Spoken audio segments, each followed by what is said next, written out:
sé que mi Cristo vive. En la palabra de Dios, la Biblia, hay un mensaje para ti, para mí y para toda la humanidad, el Evangelio de Jesucristo. Certeza es la razón, la existencia. Certeza es el alfa y omega. Un mensaje para ti. Todas las semanas, en este canal de radiodifusión cristiana, Luz a las Naciones, un estudio expositivo de la palabra de Dios, edificando sobre el verdadero fundamento de los apóstoles y profetas, siendo la principal piedra del ángulo Jesucristo mismo. Que ni lo alto ni profundo. Síguenos en directo o en cualquiera de nuestros canales y recuerda que Dios tiene un mensaje para ti. Que Dios os bendiga y edifique a través de su palabra. Amor de Dios, certeza, yo sé que mi Cristo vive. Certeza, para Él no hay nada imposible. Certeza, es la razón, la existencia. Certeza, es el alfa y omega. Es un placer para mí saludar a los oyentes de Radio Luz a las Naciones en nuestra programación de estudio bíblico titulada Un mensaje para ti. Programa que emitimos semanalmente y que tiene como objetivo, como propósito, estudiar juntos la palabra de Dios.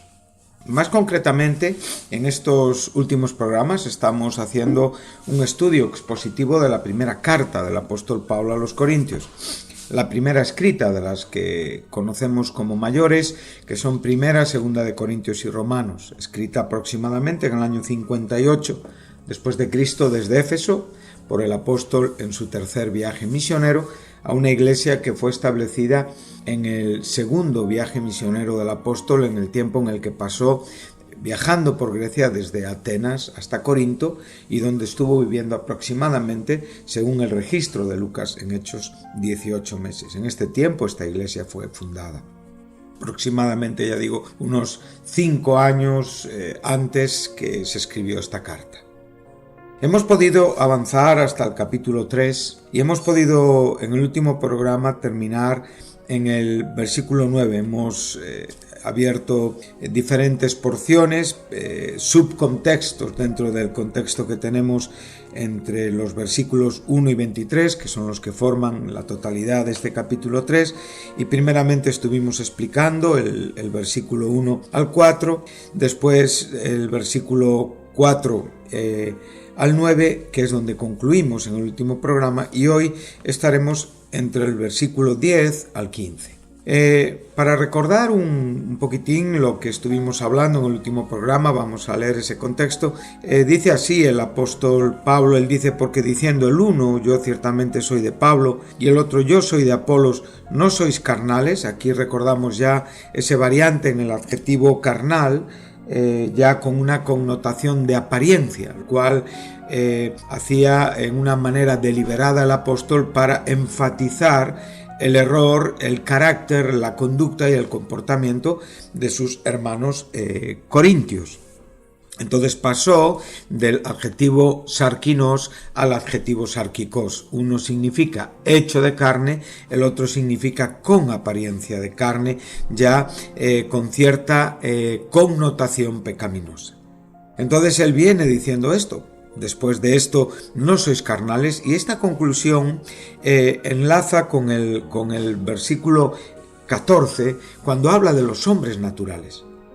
En realidad, los hombres naturales viven en este siglo en una forma impía, pero los corintios han sido salvados, los corintios han sido santificados, han sido llamados a ser santos. Han experimentado los dones de la gracia de Dios y tienen una esperanza puesta en la manifestación del Señor Jesucristo, el cual les presentará delante de Dios irreprensibles. Los corintios han conocido y han comprendido el Evangelio por la predicación del propio apóstol, donde han entendido la fidelidad de Dios, que les llamó a la comunión con su Hijo Jesucristo. Pero hemos visto cómo los corintios han tenido una variante en su propia comprensión de la sabiduría divina. Han pensado que la sabiduría divina necesita ciertos argumentos humanos para ser mejor expuesta o mejor explicada. Gran error. Hoy, en la iglesia, como digo, actual, en este mundo y en esta época donde vivimos muchos de nosotros, estamos viendo cómo la iglesia está siendo afectada por formas que son puramente humanas, carnales, como bien aquí el propio apóstol califica. Formas que únicamente ensalzan a los hombres y no ensalzan a Dios. Apariencias superficiales, atrayentes, formas sensuales de predicación, de adoración, pero que en definitiva y en el propio contenido lo que encierran no son buenos materiales, como el propio Pablo va a enunciar en el contexto que estudiaremos en unos momentos, sino que realmente son materiales que el fuego los probará y no resistirán la prueba. Por lo tanto, no están relacionados con el Evangelio. Son formas puramente humanas. El propio apóstol ya les recordó en el capítulo 1, antes de entrar al capítulo 2, que realmente Dios destruiría la sabiduría de los sabios, citando Isaías 29:14 y varios textos del Antiguo Testamento tomados de la Septuaginta, la versión de los 70. Claramente él está enseñando que él no ha sido enviado a bautizar, sino evidentemente a predicar el Evangelio, no con sabiduría de palabras para no vaciar de poder, para no estorbar, para no deshonrar el mensaje de la cruz de Cristo. Esa sabiduría, esa palabra de la cruz, es una locura para los que se pierden, pero para nosotros, para los que nos salvamos, para los que somos salvos, para los que nos estamos salvando, que es la forma verbal apropiada, es poder de Dios. Hemos visto cómo el apóstol enseguida se separó de esas predicaciones puramente humanas. Había un comentarista que citaba que muchos cristianos veían en estos expositores humanos como ranas croando. No había belleza implícita, inherente a sus propias expresiones.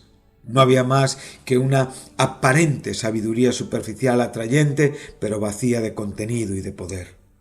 Entonces Pablo dice: yo cuando fui a vosotros no fui queriendo saber otra cosa que Cristo y Cristo crucificado.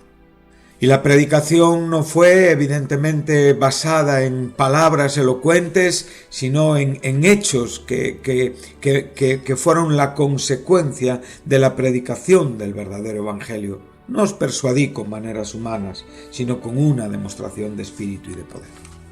Pero él reconoce que no puede hablar sabiduría porque muchos no habían crecido hacia la madurez. Era la sabiduría de Dios, la sabiduría que Dios había predestinado desde antes de los siglos para su gloria.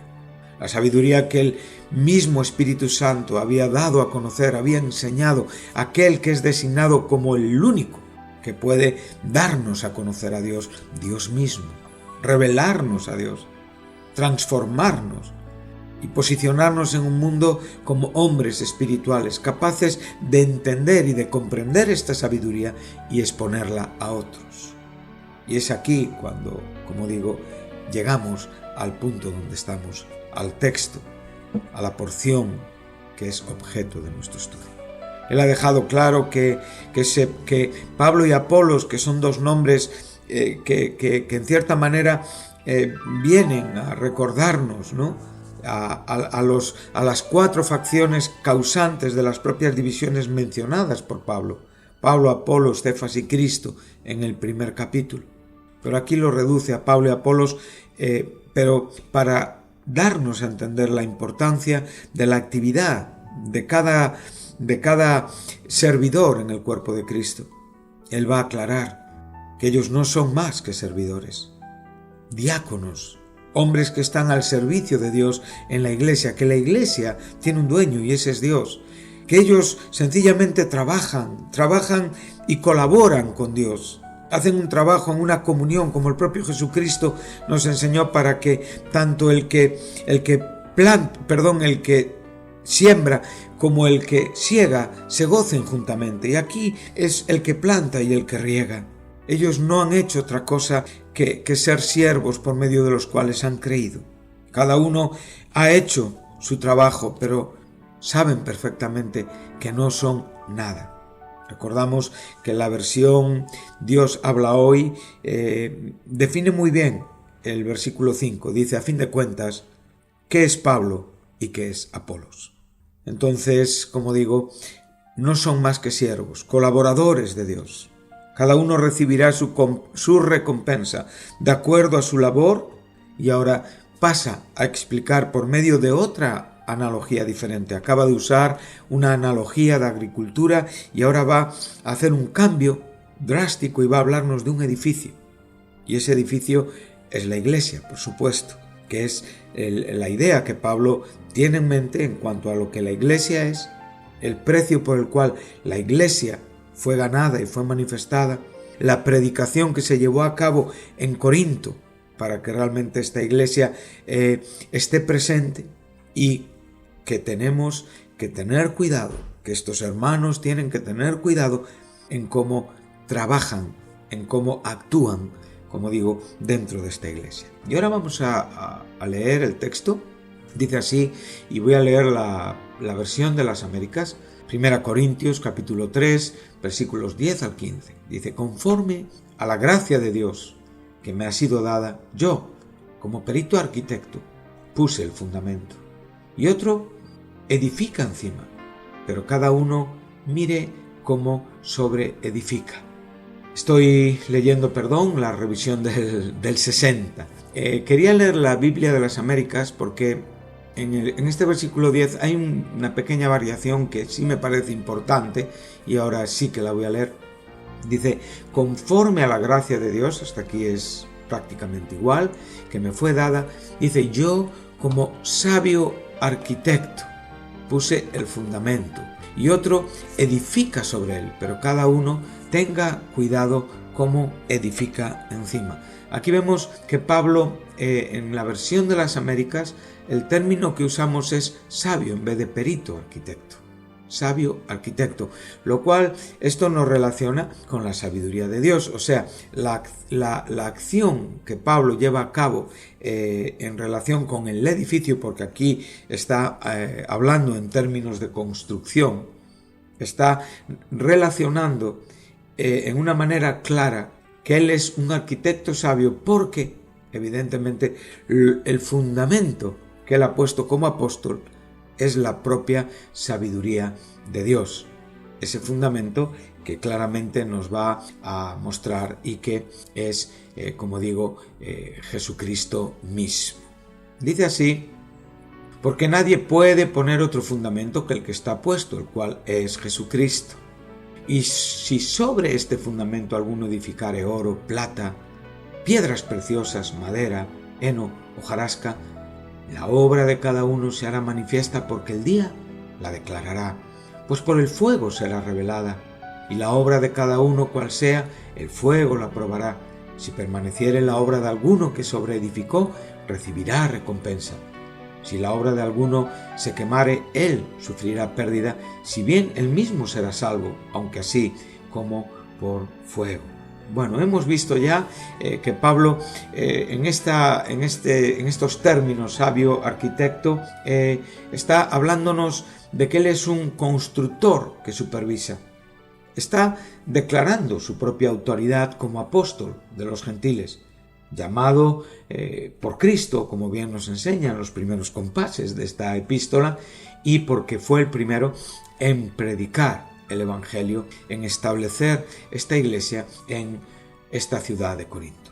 Bueno, al final de la analogía precedente, o sea, los términos de la agricultura que estuvimos hablando acerca de Pablo y Apolos, ahora tenemos un cambio abrupto, un cambio que realmente es significativo, y es un cambio que pasa a elaborar una analogía, una metáfora relacionada con el edificio de Dios. Sabemos que una analogía significa que comparamos dos objetos para extraer un significado en sus propias comparaciones. Entonces, aunque él cambia, por decirlo así, la analogía, el tema que está tratando, la enseñanza que está dando, sigue siendo en una manera general la misma. O sea, es la Iglesia y evidentemente sus siervos, sus servidores, aquellos que pueden tener la tarea de dirigir.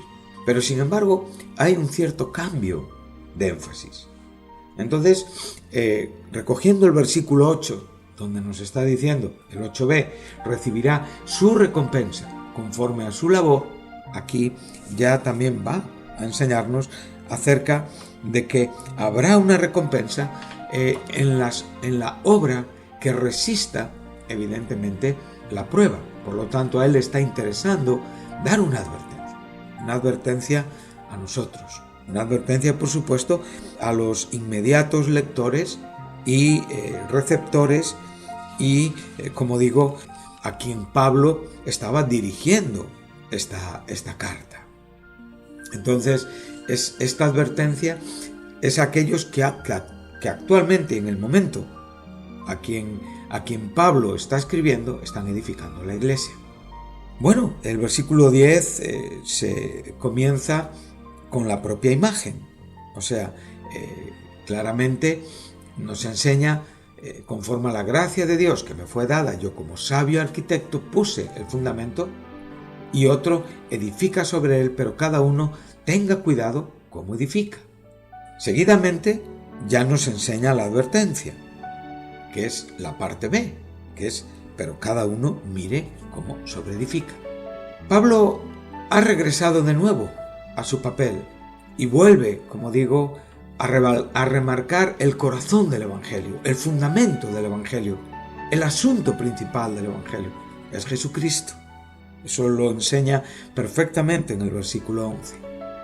Entonces, en base a esta verdad que él está exponiendo, les está instando a que realmente actúen, construyan con materiales que tengan la misma naturaleza que la propia base.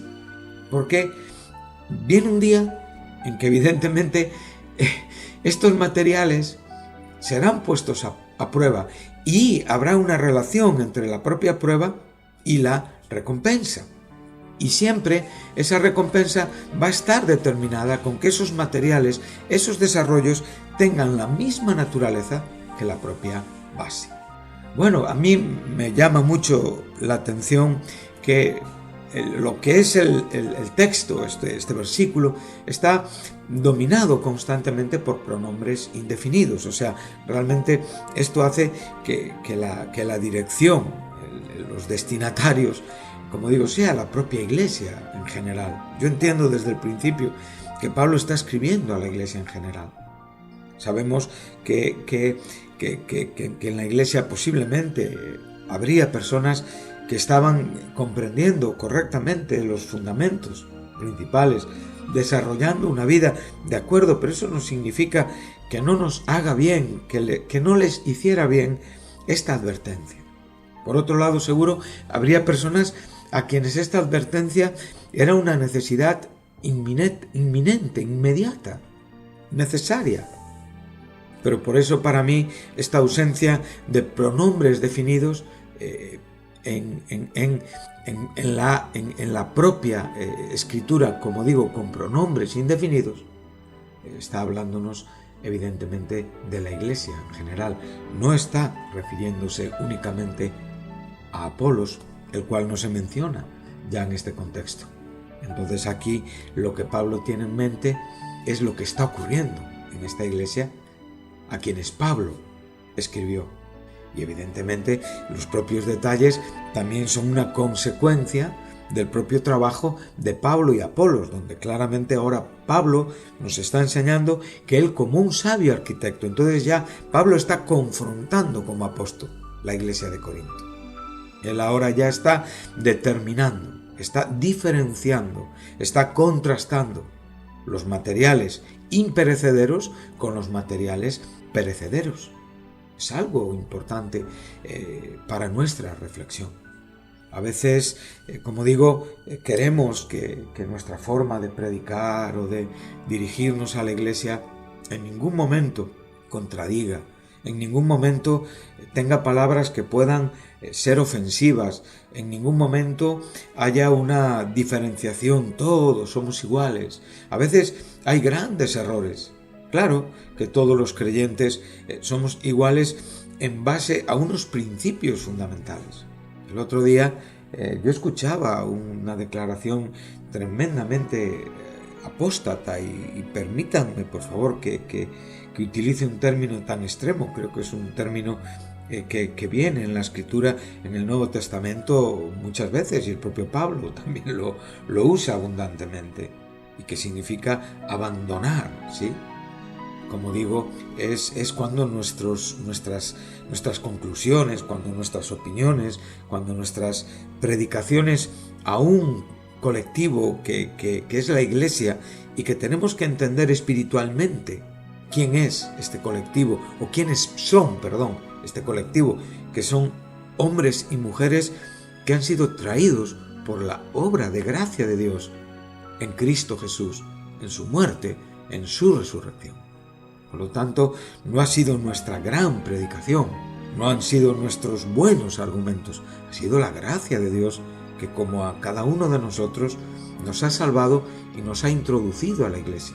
Por lo tanto, cuando nos dirigimos a la Iglesia, tenemos que rogar a Dios que nos permita tener una revelación profunda de lo que es la Iglesia y, por supuesto, de lo que son las almas que están sin Cristo.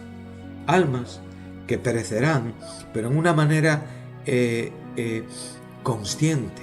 No es una destrucción, sino sencillamente sabemos que el alma del hombre es eterna en el destino que tenga que vivir, ya sea la condenación o la salvación. Esto tiene que golpear nuestro corazón y esto tiene que hacer que nosotros no somos expositores para dar, como digo, un protagonismo o una propaganda de nosotros mismos. Somos humildes servidores. Y como digo, esta declaración apóstata, herética, de que realmente desde una perspectiva cristiana la humanidad es una gran familia. Sí, somos una familia que desciende de Adán, claro, pero somos una familia que realmente hemos heredado ese pecado, como bien nos enseña Romanos 5:12, por un solo hombre entró el pecado, y por el pecado la muerte, y así la muerte pasó a todos los hombres por cuanto todos pecaron. Esta es la condición de la humanidad descendiente de Adán, y por lo tanto, algunos en la propia humanidad han sido alcanzados espiritualmente por la gracia de Dios. Y ya no son personas que viven expuestos, como digo, a las consecuencias del pecado, sino que su pecado ha sido perdonado.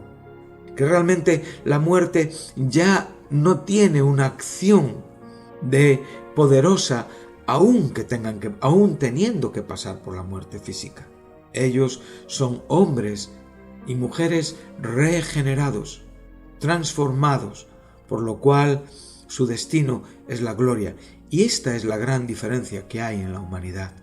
Hombres naturales y hombres espirituales. No podemos predicar un evangelio que inclusivista, universal, que en definitiva la muerte de Cristo ha sido en una forma totalmente indiferente de cómo el hombre reacciona al mensaje de salvación. Somos salvos porque Cristo murió, independientemente de la confesión religiosa, independientemente de la doctrina que prediquemos, independientemente del Dios que adoremos, sea Buda, sea Alá, sea el Dios de Israel, Jehová, sea Cristo mismo, no es importante, sea la naturaleza, seamos panteístas, sea un Dios que en cierta manera es intrascendente y terminamos en un deísmo. No, por favor, esto no puede ser. La humanidad sin Cristo es una familia que ha heredado una terrible herencia y está destinada a la condenación. La paga del pecado es la muerte y solamente la dádiva, el don de Dios en Cristo Jesús puede variar esta declaración. Todos los hombres, desde Adán hasta Moisés, pecaron, aún sin pecar a la manera de Adán, en esa terrible desobediencia a ese mandamiento, a ese pacto de obras establecido por Dios en el capítulo 2, versículo 17 de Génesis. Pero todos incurrieron en el mismo pecado y la ley, cuando fue dada en Sinaí, actuó en una manera consecuente con la propia intención y santidad de Dios y encerró todo bajo pecado, cerró toda boca bajo el juicio de Dios para que a su vez Dios pueda tener misericordia de todos. Por lo tanto, la humanidad sin Cristo está caída. Y este es el mensaje que tenemos que predicar. A la Iglesia el mensaje que le recuerde constantemente el precio de nuestra redención, la consecuente actitud por el propio agradecimiento como el propio apóstol. Trabajo más que todos, pero ha sido la gracia de Dios en mi vida. No soy más que un siervo. En el fin no vengo a ser nada. Haré el trabajo que Dios me dio y recibiré la recompensa que tiene, como digo, una relación vital con el propio trabajo. No somos salvos por las obras, pero evidentemente el carácter y la naturaleza de nuestras obras están claramente identificadas y relacionadas con nuestra vida en el futuro. Queridos oyentes, necesitamos, como digo, verdades en la Iglesia. Necesitamos predicar el camino, la verdad y la vida del cual es Jesucristo. Ese precioso cumplimiento en ese simbolismo que el propio Jesús usó en su propia persona. Cristo dijo cosas maravillosas, dijo: destruid este templo. Se refería a su cuerpo, lo cual nos enseña que su templo, que su cuerpo era evidentemente un símbolo del templo, pero era el verdadero templo de Dios. Él viene a decir: yo soy el camino, la verdad y la vida. Y sabemos que esas palabras están evocando y nos están enseñando acerca de esos 3 puntos en el templo para poder avanzar hasta el lugar santísimo. Ese camino lo tenemos en la misma puerta, ahí donde realmente estaba el altar del holocausto. Esa verdad ya la podemos encontrar un poquito más adelante en la primera habitación separada por la primera cortina, el lugar santo. Y la vida evocaba y tipificaba y simbolizaba el lugar santísimo, donde sabemos que estaba el propiciatorio y donde la sangre de los corderos y machos cabríos era llevada para el perdón de los pecados. Por lo tanto, él dijo de sí mismo: yo soy el camino, yo soy la verdad y soy la vida que nos lleva a Dios. Este es el corazón del Evangelio, Jesucristo. Y sobre este corazón no se puede construir de cualquier manera. Por eso creo que el apóstol Pablo está hablando evidentemente a toda la iglesia y a lo que está ocurriendo en esta iglesia en el momento en el que Pablo escribió, usando los ejemplos de los versículos anteriores de Pablo y Apolos, llamándoles la atención por la propia responsabilidad de que lo que él ahora está viendo es madera, heno y hojarasca, de una sabiduría, de una sofía humana. Por lo tanto, lo que Pablo está mostrando es una confrontación entre el propio apóstol y el error que se está produciendo en esta iglesia, que está trayendo divisiones, y habla a aquellos que tienen una, como digo, responsabilidad principal en ella. Entonces, esto es una advertencia. Y para mí, como digo, el cambio de metáforas, el cambio en la propia analogía, tiene la urgencia del propio significado que marca este párrafo, este contexto. que ya viene desarrollado en el capítulo 2, entre los versículos 6 y 16, en el propio capítulo 3, entre los versículos 1 y 4.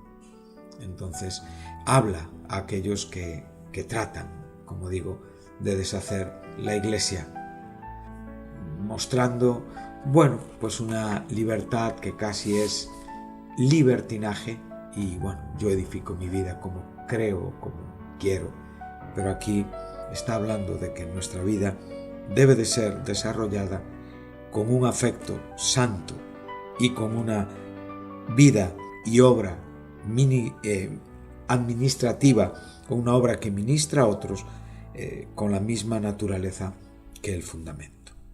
Que Dios les bendiga y continuaremos la próxima semana, Dios mediante, con este estudio expositivo de la primera carta del apóstol Pablo a los Corintios. Que tengan buena semana y que podamos desarrollar una vida que agrade a Dios en esta iglesia que Cristo ganó al precio de su sangre. Muchas gracias y hasta la semana que viene.